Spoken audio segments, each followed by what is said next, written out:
Do you have what it takes? The ad played on TV for over a month and appeared on signs all over town. Those 6 words, along with a date and address, were all it said. Underneath it was a picture of a house that looked like Dracula's dream home. The ads had simply appeared out of nowhere. No one had seen the signs go up, and the ads would just show up on TV, sometimes right in the middle of programs. Ostensibly, it was advertising a haunted house that, according to the date and address, was opening just outside of town that Halloween. The adults were unnerved and wanted nothing to do with it. So, naturally, every kid, including me, wanted to go. I was 13 at the time and considered myself fearless, so long as there wasn't a spider in my room. There wasn't a haunted house in the world that could scare me. My best friend, Matt, agreed with me. Matt had seen every scary movie known to man, or at least every scary movie his parents would let him watch, and considered himself an expert on the macabre. We were determined to go to this haunted house. We weren't alone. Matt's 12-year-old sister, Julie, wasn't going to let us go anywhere without her. While her brother preferred movies, she'd read every book on the paranormal, fictional or non-fictional, that she could get her hands on. Like Matt, she considered herself a paranormal expert, and she wanted in that haunted house as badly as we did. Our parents, unfortunately, didn't share our enthusiasm. Again, they didn't like how the ads for the haunted house appeared out of nowhere, and liked the idea of us going there even less.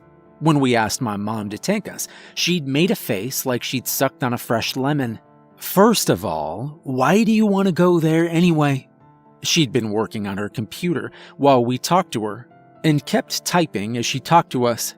Being scared by people in costumes doesn't seem that fun to me. Please, Mom? I begged, even getting on my knees to show how much I wanted it. I just want to see what it's like. It opens this weekend, so I can stay out late.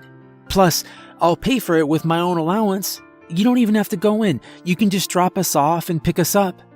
She looked up from her computer and sighed. I can tell how badly you want to go. All right, if you can find an adult to take you, you can go. Can't you take us? Matt asked. Sorry, kids, but I have to work that night. Why don't you see if your father can take you? No can do. My dad called from the kitchen, where he'd been washing the dishes and listening to us talk. I've got a business dinner with my boss. Looks like we'll have to ask my mom, Julie told us. After asking practically every adult we knew, we finally got Matt's older cousin, Opal, who was visiting from college, to agree to take us. That Halloween, I was pumped. Halloween had fallen on a Friday that year, so Matt, Julie, and I raced each other home from school. Opal was supposed to drive us there at 6, but I was so excited that I put on my costume the second I got home from school. I was dressed as a vampire and kept doing fake spooky laughs in the mirror. I inhaled a PB&J and waited around for Opal. The first trick-or-treaters were making their way through the neighborhood when I heard a car honk. I practically flew out the front door, barely remembering to lock it. I ran to Opal's blue sedan and jumped into the back seat. Matt was sitting next to me and dressed like a mad scientist. Julie was in the front seat and dressed like a zebra. Opal wasn't wearing a costume, but in my opinion, she was scary enough without it. According to Matt, she'd been told by her parents before she went to college not to get a tattoo, a piercing, dye her hair, or do drugs. So, naturally, she had a fake diamond on the right side of her nose, turquoise hair, and wore a black tank top so she could show off the monarch butterfly etched onto her right bicep. She looked bored, as if driving 3 kids around on Halloween was the last thing she wanted to do. I didn't really know what to expect of the haunted house, but I was confident that we could handle anything it had to offer. Still, my confidence wavered when I actually saw the place. The ads hadn't done it justice. It was at least 3 stories tall and looked like it had once been nice, but had fallen to utter disrepair. Every window was broken or streaked with grime. Termites had given the woodwork a makeover, and the house itself sat in the middle of a tangled mess of vegetation that might have once been a garden. A low, crumbling brick wall surrounded the place, with a tall black metal gate keeping us from entering. Opal was suddenly interested and parked the car. Matt, grinning from ear to ear, leapt from his seat. Julie and I, however, shared an anxious glance. I'd been to a lot of haunted houses, but this one felt different. I couldn't explain it, but something was telling me that we shouldn't go in there. Still, I found myself unbuckling my seatbelt and following Matt. We'd begged our parents to allow us to come here. I might as well see the place before I decided if it was bad news. The four of us walked up to the front gate. I looked around for a ticket booth and became unsettled when I didn't see one. Didn't most places like this charge admission? Hey, cool. I turned to see Matt pointing at a sign on the gate. It was a piece of paper someone had written on and had been carefully taped to the door. It read, "Free entry, tonight only. Do you have what it takes?" The last part of the sign was in all caps, as if the question was of dire importance. I felt my chest puff out. I was being ridiculous. I was the bravest kid I knew. I shouldn't be scared away by a little haunted house. I walked up to the gate and pushed it. It was lighter than I thought it would be, and fell open with a clang. "Let's go." I started to march ahead, my excitement reignited. Matt followed my lead and came to my side. Opal smiled and followed us, keeping a more leisurely pace. The only one who looked uneasy was Julie. She was holding the tail of her zebra costume with both hands and looking around anxiously. We walked up to the front door with the porch groaning underneath us. I knocked on the door and it fell open, just like the gate. I looked around. This was feeling weirder all the time. If this was a haunted house attraction, shouldn't there be ushers or something like that around? Shouldn't there be other kids coming to see it? I found out later that we were, in fact, the only kids who were brave or stupid enough to go to that haunted house. Most of them had gone trick-or-treating or stayed home and watched Halloween specials. I really wish we'd done the same. Matt was the first one to step into the house. Opal took a picture with the flash on.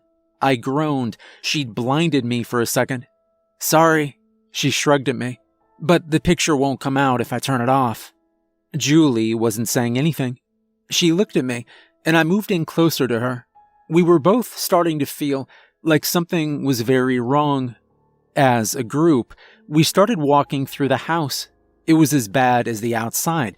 The wallpaper had peeled away. A family of spiders had obviously taken up residence, and there was so much dust that we all sneezed at least twice. Still, despite my uneasiness, there wasn't anything actually scary in there. There wasn't even a cheesy jump scare. I was starting to think that things would turn out all right.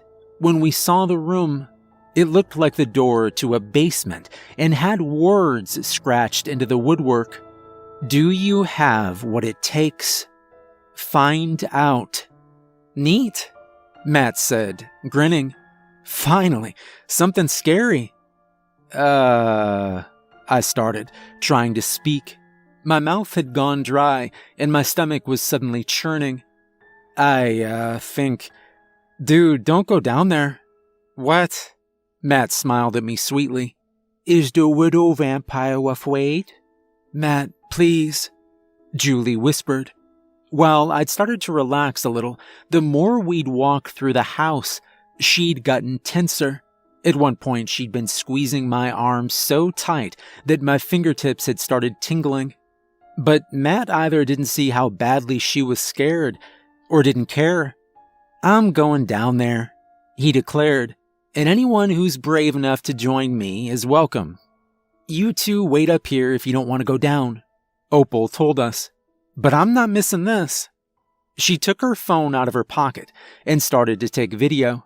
Matt opened the door to reveal a dark, ridiculously long staircase. He started to descend, humming as he did. Opal followed him. I looked at Julie, She seemed utterly terrified and was reaching into the pocket of her costume. I was about to ask her what she had when I heard something that stopped my heart. There was a voice coming from the basement, a voice that wasn't Matt's or Opal's, a voice that didn't sound human. "You are here," the voice said. Neither Opal nor Matt spoke, but I heard a gasp and a cracking sound, as if Opal dropped her phone. "So long," the horrific voice continued. "Too long I wait for visitors. I send messages. No one comes. But you see messages. You have what it takes." There was a sound like an enormous creature getting up after lying down for too long. Then the voice said something I'll never forget. "You have what it takes to be my meal." Matt screamed. Opal screamed. Julie and I screamed. I tried to run for the front door, but Julie held me with both arms and had frozen in place. I tried to pry her arms off of me as I heard running feet on the staircase. Matt was still screaming, but the sound had changed. It didn't sound like he was screaming in fear anymore, but out of pain. Opal charged through the door, white as a sheet, and screaming 5 words over and over again. "It doesn't have a face. It doesn't have a face."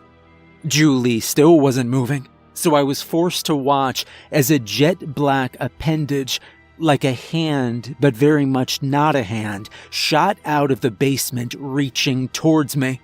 Everything froze. Then something white flew through the air, hitting the appendage. There was an unholy shriek, and the appendage shot back down the stairs as fast as it had emerged. I looked at the floor and saw white powder scattered everywhere. Salt. I looked at Julie in time to see her stick an empty salt shaker back into her pocket. She then grabbed me and shoved me towards the door.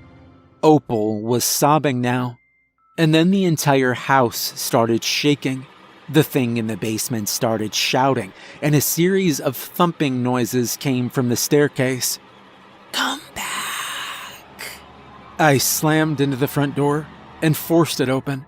Julie and I practically jumped off the front porch. I heard Opal still sobbing behind us and turned around in time to see the black appendage from before grab her around the waist.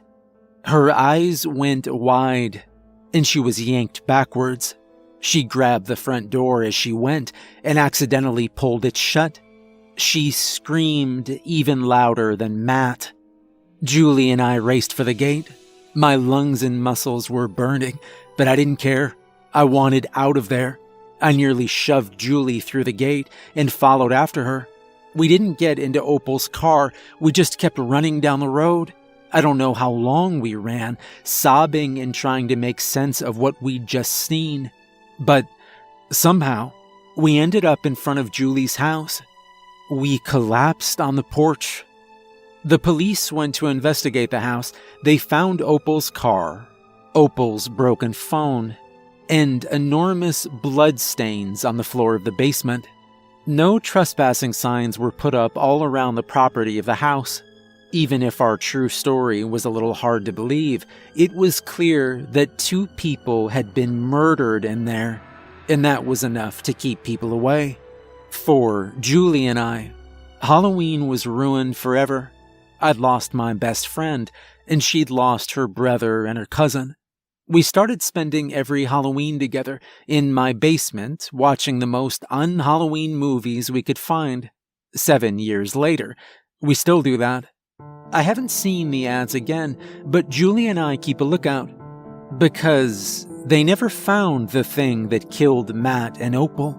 And I need to make sure that no other kid feels like they need to prove that they have what it takes.